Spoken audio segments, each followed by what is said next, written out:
I think it's very important that tradition stays, and tradition has a huge part of all this. But there's also points where you look at tradition and go, is that still fit for purpose today? Is that still the right thing to do? Are we still doing and having the most impact we could be having? Something is breaking inside Windsor Castle, and this time it's not just another royal rumor.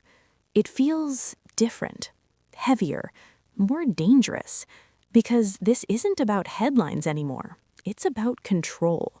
And at the center of it all stands Prince William, a man the world still sees as calm, measured, patient.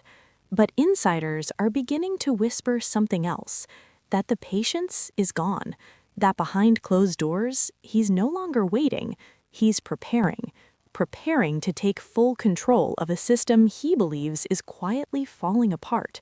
And the most shocking part? His biggest challenge isn't a politician or a public scandal. It's inside the palace. It's Queen Camilla. And what's unfolding between them could reshape the monarchy forever. Because this didn't start as a war. It started as concern. A son watching his father fade. March 18th, 2026. Inside Windsor Castle, everything looked perfect. Royal guards, crystal chandeliers, global cameras capturing every second.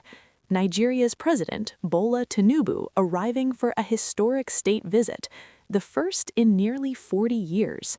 On the surface, power, stability, tradition. But behind the scenes, a completely different story. Because while the world admired the spectacle, William was watching something else. His father, King Charles III, tired, slower, carrying more than just the weight of the crown, carrying illness. And according to sources, William saw something that night that deeply unsettled him. Not weakness, but strain.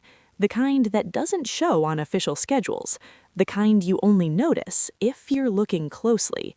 And William was looking very closely. Because this wasn't just a king performing his duty, this was a man being pushed beyond what his body could handle.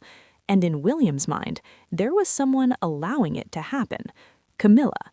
Sources claim she believed the appearance was critical, that the monarchy needed to project strength, continuity, confidence, especially during a high-profile diplomatic moment. But to William, this wasn't leadership. This was pressure. Dangerous pressure, and something inside him snapped. Not publicly, not dramatically, but quietly, coldly, decisively. Because from that moment on, he stopped seeing this as a difference of opinion. He started seeing it as a threat to his father's health, a threat to the stability of the monarchy, and most importantly, a threat he could no longer ignore. What followed wasn't an argument, it was a shift in power. Every private discussion became more tense. Every suggestion from William met resistance. Every attempt to slow things down quietly dismissed. And with each moment, the gap between him and Camilla grew wider, colder, more personal. Because this isn't just about duty, it's about history, it's about memory. It's about a boy who once stood helpless, watching his mother, Princess Diana, fall apart under pressure the system failed to control. And now, that boy is a man, and he's not willing to watch it happen again.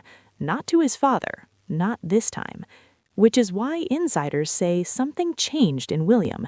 He stopped negotiating, stopped trying to balance perspectives, and started thinking like a king, strategic, calculated, unapologetic. Then came February 2026, and with it a move that stunned even those closest to the palace, an ultimatum. Clear, direct, unmistakable. Cut ties with Sarah Ferguson or face serious consequences. No room for interpretation. Because in William's vision, the monarchy cannot survive another scandal, not after everything. Not with the shadow of Prince Andrew still lingering, not with public trust already fragile. But Camilla didn't back down. She refused, because her relationship with Ferguson isn't political, it's personal, decades long, rooted in loyalty long before crowns and controversy. And that refusal, it changed everything. Because now this wasn't just about Charles anymore.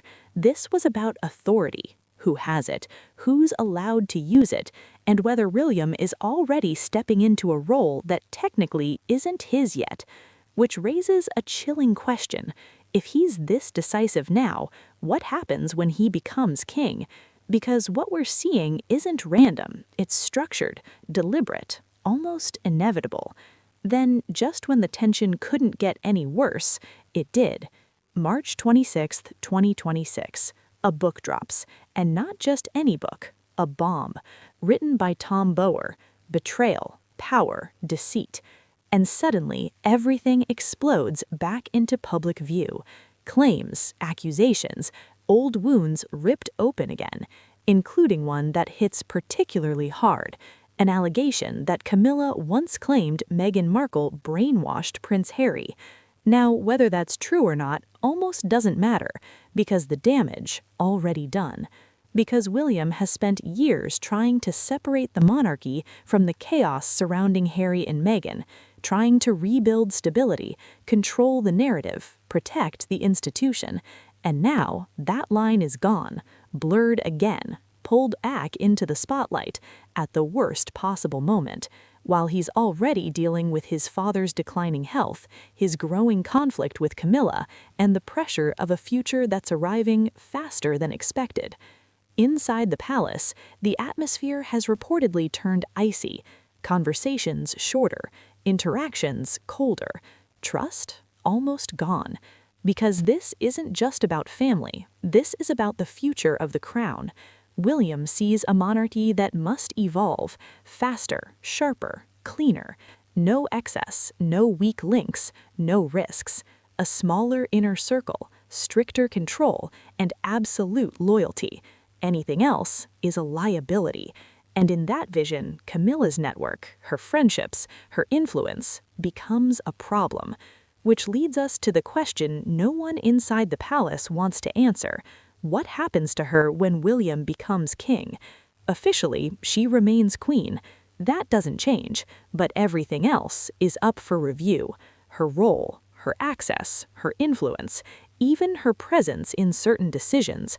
Nothing is guaranteed, because William isn't just preparing to inherit the crown, he's preparing to redefine it, and not everyone will survive that transition.